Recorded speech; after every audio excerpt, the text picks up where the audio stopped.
तो the hybrid heist आखिर है क्या? सिर्फ एक डकैती की कहानी? जी नहीं, बिल्कुल नहीं। ये असल में टेंशन को बनाने और उसे चरम पर ले जाने की एक जबरदस्त केस स्टडी है। एक ऐसी कहानी जहां सबसे बड़ा हथियार कोई बंदूक नहीं बल्कि किरदारों का अपना दिमाग है। चलिए जरा गहराई से समझते हैं कि ये कहानी इतनी असरदार क्यों बन जाती है।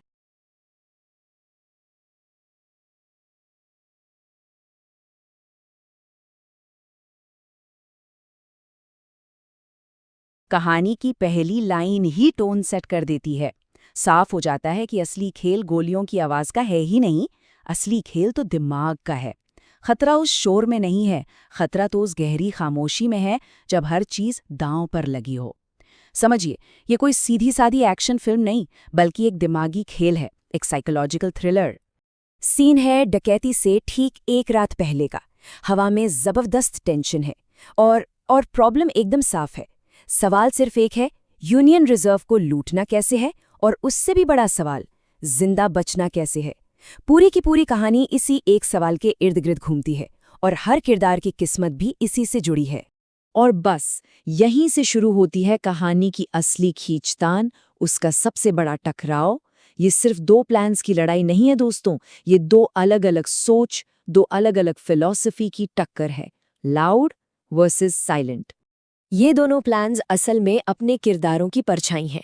देखिए, एक तरफ है कीज, जिन्हें हर चीज, हर छोटी से छोटी डिटेल अपने कंट्रोल में चाहिए। सुरंग से घुसना, डिजिटल वॉल्ट खोलना, सब कुछ बिना किसी शोर के। और दूसरी तरफ है लीना, जिसका मानना है कि असली ताकत तो धमाके और अफरा तफरी में है। ट्रक से दीवार तोड़ो, धमाके करो और सबका ध्यान भटका दो। कीज का ये डायलॉग सुनिए, ये उसके कैरेक्टर का पूरा डीएनए है। उसे कंट्रोल चाहिए, एकदम सर्जिकल प्रिसिजन वाला। उसके लिए कामयाबी का मतलब है एक ऐसी स्ट्राइक जिसमें कोई निशान न छूटे, कोई शोर न हो, कोई अफरा तफरी न मचे। और उसके इस परफेक्ट प्लान में गलती की गुंजाइश जीरो। और टाइम सिर्फ 12 मिनट। हाँ, ये कोई मामूली नंबर नहीं है, ये एक टिक टिक करता हुआ टाइम बॉम्ब है। 12 मिनट, जो कामयाबी और हमेशा के लिए गुमनामी में खो जाने के बीच की एक बहुत ही पतली सी लाइन है। तो जहां कीज को हर चीज पर कंट्रोल चाहिए, वहीं लीना का फंडा एकदम उल्टा है। उसका मानना है कि अगर सिस्टम को तोड़ना है तो उसे कंफ्यूज कर दो। इतनी अफरा तफरी, इतना केओस फैलाओ कि सिस्टम खुद ही अंधा हो जाए और तुम उसी की आड़ में अपना काम निकाल लो। और पता है, इस कहानी की सबसे खूबसूरत बात क्या है? ये बहस सिर्फ तरीकों को लेकर नहीं है, इसके नीचे एक गहरा डर छुपा है। कीज को डर है कि दुश्मन का जाल लाउड प्लान में बिछा है, तो लीना को लगता है कि वो लोग साइलेंट प्लान में फंस जाएंगे। और सबसे मजेदार बात, दोनों अपनी अपनी जगह बिल्कुल सही हैं। यहाँ कोई आसान जवाब है ही नहीं। तो जब दो रास्ते इतने अलग हों और कोई फैसला हो ही ना पा रहा हो, तो ऐसे में क्या होता है? तब सीन में एंट्री होती है रे की, वो दिमाग जो इस मुश्किल का हल निकालता है। और ठीक यहीं से जन्म होता है द हाइब्रिड हाइस्ट का। और एक का सोल्यूशन एकदम जीनियस और उतना ही सिंपल। वो कहता है, दोनों प्लान्स की ताकत को मिला देते हैं। पहला कदम लाउड, जैसा लीना चाहती थी, सामने से जबरदस्त हमला करके सबका ध्यान अपनी तरफ खींचो। और दूसरा कदम साइलेंट, और उसी अफरा-तफरी की आड़ में पीछे से शांति और सटीकता से अंदर घुस जाओ। ठीक वैसा कंट्रोल जैसा कीज को चाहिए था। ये कहानी का वो पल है जहां सब कुछ अचानक ठीक लगने लगता है। पहली बार ये तीनों टूटे हुए किरदार एक साथ एक ही प्लान पर राजी हैं।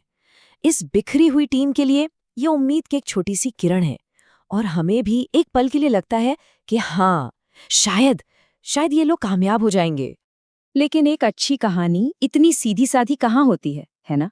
जैसे ही टीम एक होती है, कहानी का असली खेल शुरू होता है। अब उन पर दबाव बनना शुरू होता है, बाहर से भी और अंदर से भी। उनकी इस नई नई एकता को अब परखा जाना था। पहला दबाव आता है बाहर से। विक्टर का एक फोन कॉल और शब्द सिर्फ 3, कोई गलती नहीं। बस इतना ही काफी है किरदारों को और हमें भी ये याद दिलाने के लिए कि उनका सामना किससे हो रहा है। दाव अब और भी ज्यादा बढ़ गए हैं। बाहरी खतरे के बाद फोकस शिफ्ट होता है किरदारों के अंदरूनी दबाव पर। ये जो हथियार तैयार करने का सीन है ना, ये सिर्फ तैयारी नहीं है, ये एक रस्म की तरह है। यहाँ बोला गया हर एक शब्द अपने आप में जिंदगी और मौत का वजन लिए हुए है। पहले लीना को देखिए। वो कीज से कहती है, अगर मैं गिरूं तो भाग जाना। एकदम साफ, प्रैक्टिकल, प्रोटेक्टिव। वो टीम के बारे में सोच रही है। उसके लिए मिशन सबसे पहले है, चाहे वो रहे या ना रहे। और ठीक इसके बाद कीज का जवाब आता है, एक ऐसा जवाब जो रोंगटे खड़े कर दे। अगर मैं गिरूं तो सब कुछ जला देना। सोचिए, उसके लिए मिशन नहीं, प्लान सबसे ऊपर है। अगर वो पकड़ा गया तो दुश्मन के हाथ कुछ नहीं लगना चाहिए। सिर्फ 2 लाइनों में किरदारों के बीच इतना जबरदस्त फर्क। और इस कहानी का तनाव सिर्फ एक्शन में नहीं है, इन शांत पलों में भी है। जैसे कीज का अपने फ्यूचर सेल्फ को मैसेज भेजना। ये सिर्फ एक अजीब आदत नहीं है, ये असल में उसके अंदर की असुरक्षा, उसकी उम्मीदें और शायद आने वाले कल का एक इशारा भी है। और फिर लीना का रैसे ये कहना, बस इतना जान लो मैं तुम्हारे साथ हूँ लॉस सैंटोस जैसी बेरहम दुनिया में। ये लाइन, ये वादा बहुत बड़ी बात है। ये वफादारी का एक बहुत ही ताकतवर ऐलान है। ये दिखाता है कि इस पूरी अफरा तफरी के बीच में भी इंसानी रिश्ते मायने रखते हैं। और अब हम आते हैं इस कहानी के इस पूरे विश्लेषण के आखिरी और सबसे अहम हिस्से पर। वो आखिरी सवाल जो सब कुछ बदल देता है और एक गहरा असर छोड़ जाता है। कीज रे से पूछता है, अगर यूनियन रिजर्व में चुनाव करने का मौका आया तो किसे बचाओगे? ये सिर्फ एक सवाल नहीं है, ये एक इमोशनल बम है। ये रे को एक ऐसी जगह ला के खड़ा कर देता है जहां उसे वफादारी और मिशन के बीच किसी एक को चुनना पड़ेगा, एक नामुमकिन चुनाव। और वो चुप रहता है, कोई जवाब नहीं देता। क्यों? क्योंकि जैसा कि कहानी हमें बताती है, लॉस सैंटोस में हर जवाब के साथ किसी न किसी की कब्र जुड़ी होती है। यही इस कहानी की आत्मा है। यहाँ हर फैसले की एक कीमत होती है और वो कीमत बहुत भारी होती है। तो ये कहानी हमें इसी एक अधूरे सवाल के साथ छोड़ जाती है। ये सवाल सोचने पर मजबूर करता है। लॉस सैंटोस की दुनिया में वफादारी का, जिंदा रहने का असली मतलब क्या है? अगर ये चुनाव करना पड़े तो आखिर जवाब क्या होगा?